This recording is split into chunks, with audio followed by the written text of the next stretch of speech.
Bob Jacobson and Bureau of Criminal Apprehension Superintendent Drew Evans. They'll talk about the search underway for the suspect that's been going on for about 12 hours since officials first located the bodies of Hortman and her husband, Mark, as well as a crime scene in Champlin where State Senator John Hoffman and his wife Yvette were shot earlier today.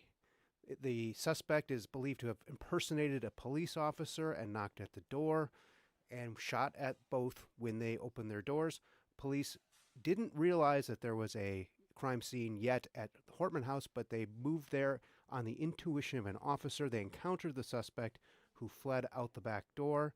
They used a drone to go into the house and figure out if the scene was safe. There's been a public safety alert in the Brooklyn Park area. Much of the area around the Edinburgh Golf Course has been on a shelter-in-place recommendation throughout the day. And public safety officials have also urged people not to attend protests because they feared that there could be some safety risk. But hundreds of thousands showed up at one at the state capitol that wrapped up not long ago. We have our Peter Cox up in Blaine, so we will hopefully hear from him after the press briefing. But we want to make sure that you hear the latest from state officials as they update us on the investigation that's been about, I would say, 5 or 6 hours since we last heard from public safety officials. They have told us that very little information other than there was a list of names of people who they believe to be additional targets of this suspect. They believe they interrupted the crime spree, and it looks like Bob Jacobson is taking the podium now.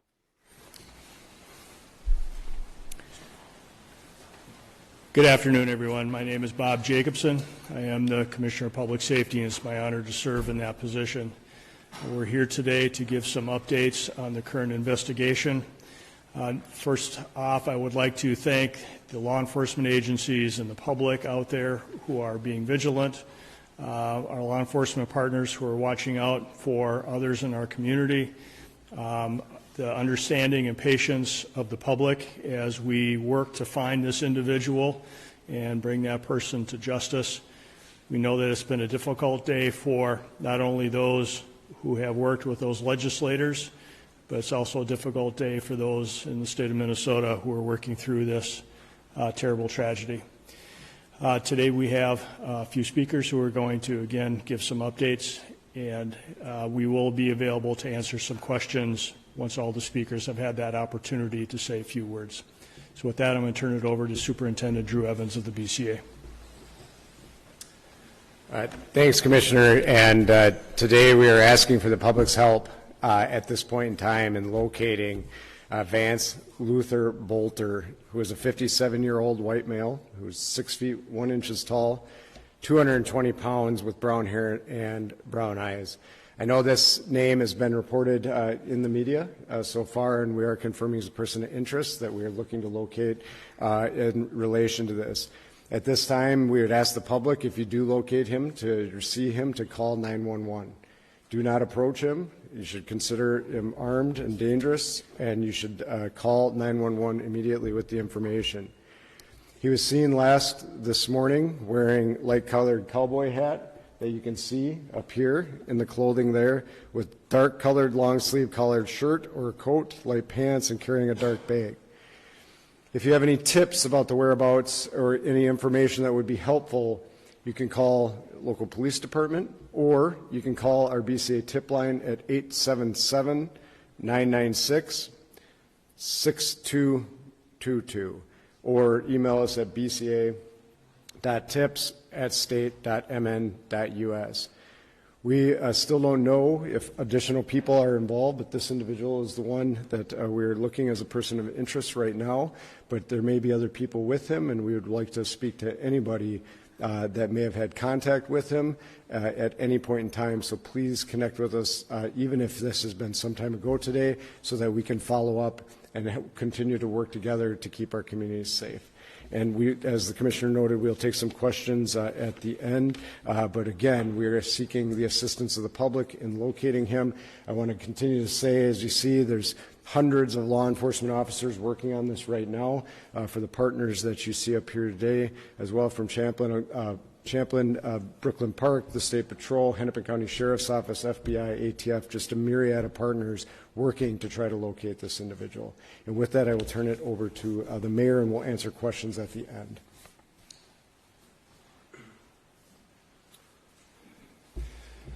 So hi, my name is Hollis Winston, Mayor of the City of Brooklyn Park. First, I want to extend my prayers to the Hoffman family, but also to the Hortman family as well.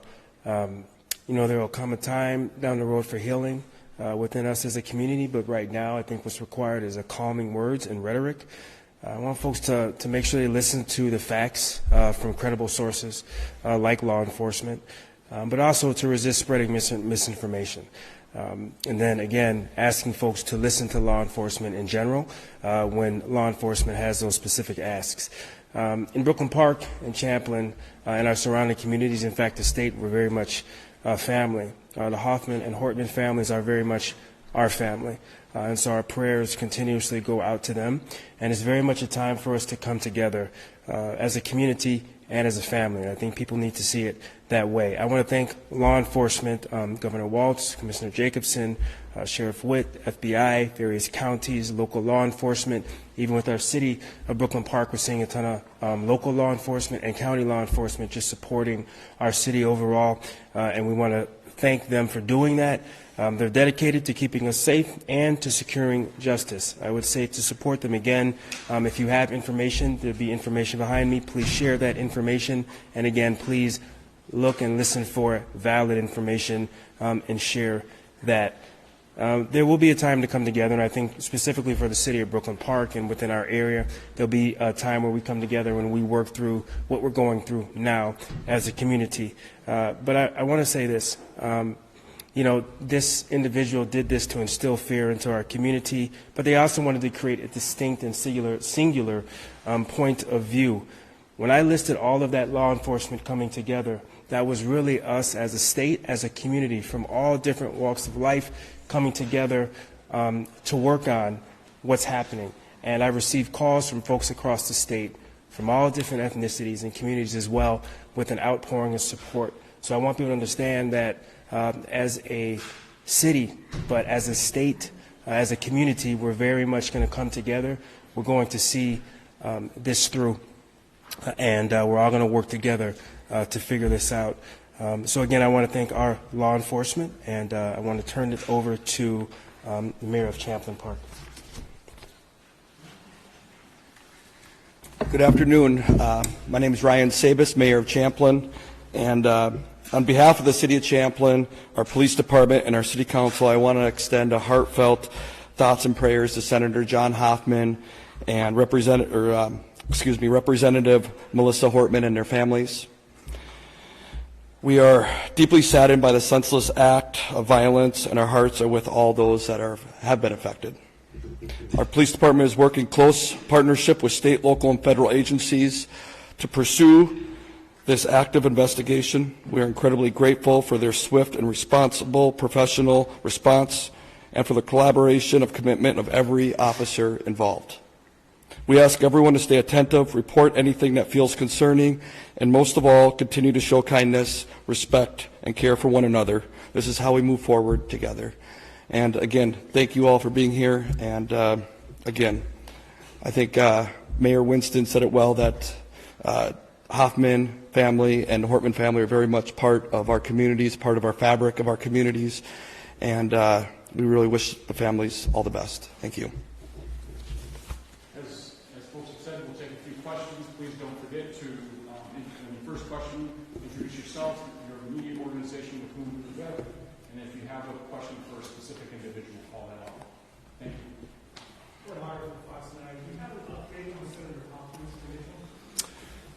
The question was, do we have an update on Senator Hoffman's condition? We don't at this time. The last information we had is that he was out of surgery and was in stable condition at that time, but that certainly experienced significant injuries, so we'll have to continue to monitor that.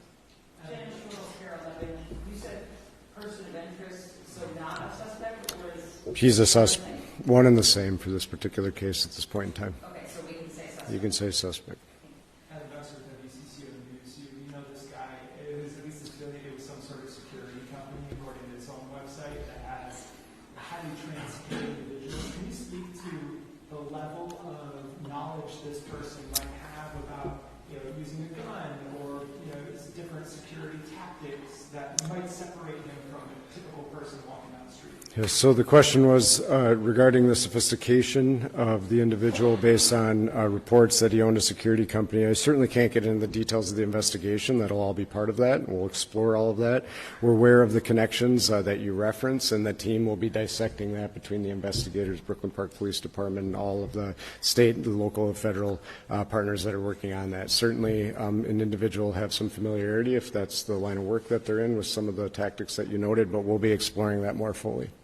One question about the photo that we're seeing in the cowboy hat and the jacket. Is that photo taken today? That photo is today. And is it from a ring camera at the residence of either of our lawmakers? The question is it from a ring camera? It's not. This is from a business. So this is at a business location.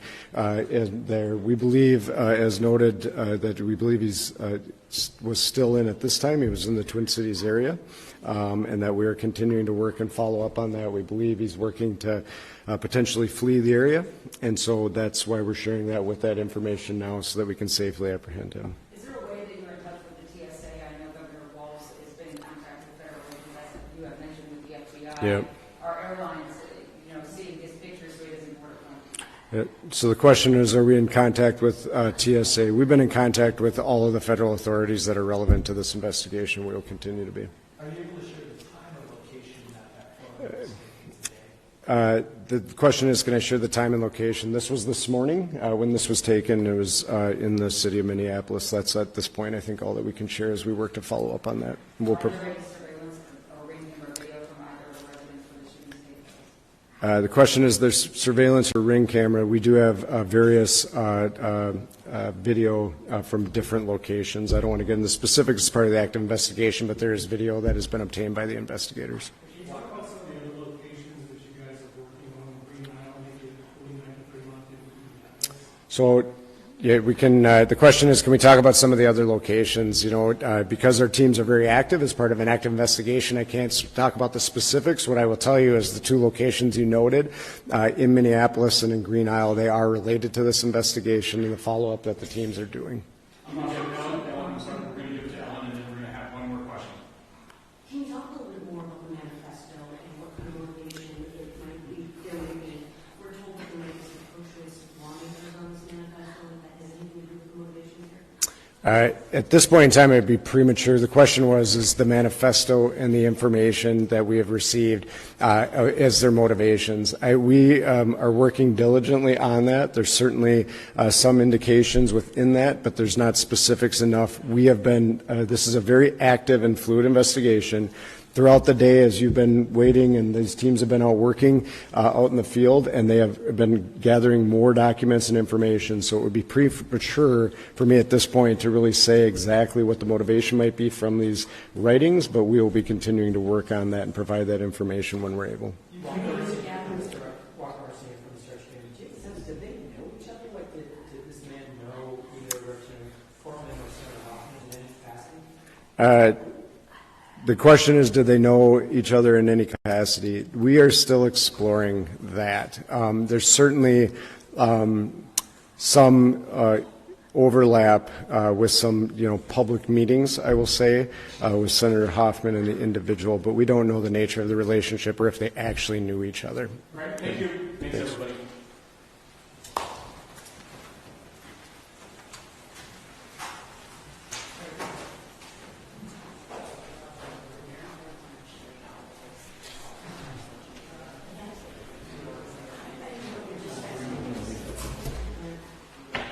Guys, we're going to leave these slides up and cycle through them for a little bit so you can get better angles on them. We're also sharing these on our social media sites.